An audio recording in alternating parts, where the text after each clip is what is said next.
ഇപ്പം നമുക്കറിയാം വിദ്യാർത്ഥികൾക്ക് പഴയ രീതിയിലുള്ള ഒരു ഒരു സ്വീകരണം ലഭിക്കുന്നില്ല. അമേരിക്കയിലും കിട്ടുന്നില്ല, കാനഡയിലും കിട്ടുന്നില്ല. കാരണം വളരെയധികം ആളുകൾ ഇടിച്ചു കയറുകയാണ്. ഇടിച്ചു കയറി കഴിഞ്ഞാൽ പിന്നെ എന്ത് ചെയ്യും? പണ്ടൊക്കെ കാനഡയിൽ വിദ്യാർത്ഥിയായിട്ട് വന്നു കഴിഞ്ഞാൽ അവർക്ക് ഒരു പാർട്ട് ടൈം ജോലി ചെയ്യാൻ പറ്റും, അത്യാവശ്യം വരുമാനം ഉണ്ടാക്കാൻ കഴിയും, അവരുടെ ചെലവുകൾ അല്ലെങ്കിൽ ഫീസിന്റെ ഇതിലൊക്കെ ഒരു ആനുകൂല്യം അവർക്ക് ഉണ്ടാക്കാനായിട്ട് കഴിയുമായിരുന്നു. ഇന്നിപ്പോൾ നാട്ടിൽ നിന്ന് തന്നെ പൈസ കൊണ്ടുവരണം, കാരണം ഇവിടെ ജോലി കിട്ടില്ല.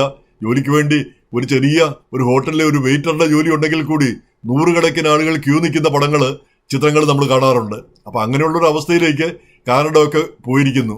അപ്പോൾ ഇവിടെ വലിയ ഒരു റോസി പിക്ചർ ആണെന്ന് വിചാരിച്ച് വരുന്ന യുവാക്കള് ഇവിടെ വന്നു കഴിയുമ്പോഴാണ് മനസ്സിലാക്കുന്നത് അങ്ങനെയൊന്നുമില്ല, ഇവിടെ ജീവിക്കാൻ തന്നെ ബുദ്ധിമുട്ടാണ്, എല്ലാം കൊണ്ടും പ്രയാസമാണ് എന്ന് മനസ്സിലാക്കുന്നത്. തിരിച്ചു പോയി കഴിഞ്ഞാൽ വലിയ തുക ലോൺ എടുത്തും മറ്റും വീടും മറ്റും പണയം വെച്ചും വലിയ രീതിയിൽ കടം മേടിച്ചുമൊക്കെയാണ് ഇങ്ങോട്ട് പോന്നിരിക്കുന്നത്.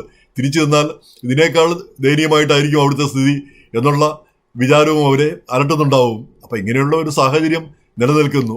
അതിൻ്റെ ഇടയ്ക്കാണ് ഈയിടയ്ക്ക് നമ്മൾ കണ്ട വാർത്തയാണ് ഈ ഫുഡ് ബാങ്കിൽ നിന്ന് സൗജന്യമായിട്ട് ഫുഡ് കൊടുക്കുന്ന പാവപ്പെട്ട ആളുകൾക്ക് കൊടുക്കുന്ന അത് വിദ്യാർത്ഥികൾക്കാണെങ്കിൽ കൊടുക്കില്ല എന്ന്.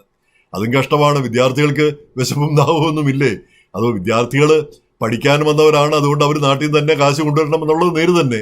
പക്ഷെ എന്നാൽ കൂടി ഭക്ഷണം അവരാവശ്യത്തിന് ഈ ഭക്ഷണ സാധനങ്ങൾ നിഷേധിക്കുക എന്ന് പറയുന്നത് അതിത്തിരി കടന്ന കൈയായി പോയി എന്നാണ് എനിക്ക് തോന്നുന്നത്. എന്നാൽ പോലും ഇപ്പം ഇത് ദുരുപയോഗം ചെയ്യുന്നു എന്നുള്ള രീതിയിലാണ് അവർ കണക്കാക്കുന്നത്. കാരണം ഇവിടുത്തെ സാധാരണക്കാർക്ക് വേണ്ടിയാണ്, പാവങ്ങൾക്ക് വേണ്ടിയാണത് ഉള്ള ഒരു പദ്ധതിയാണത്. അത് മറ്റുള്ളവർ പുറം നാട്ടുകളിൽ നിന്ന് വന്ന് ആളുകളത് മുതലെടുക്കുന്നു എന്നുള്ള ഒരു ആക്ഷേപം അവരുടെ ഭാഗത്തു നിന്നുണ്ടാവുന്നതിൽ തെറ്റില്ലതാനും. എന്തായാലും ഈ നമ്മുടെ യുവാക്കൾ മനസ്സിലാക്കേണ്ട ഒരു കാര്യം, അമേരിക്കയിലോ അല്ലെങ്കിൽ കാനഡയിലോ വന്നു കഴിഞ്ഞാൽ എല്ലാം റോസി ആയിരിക്കില്ല.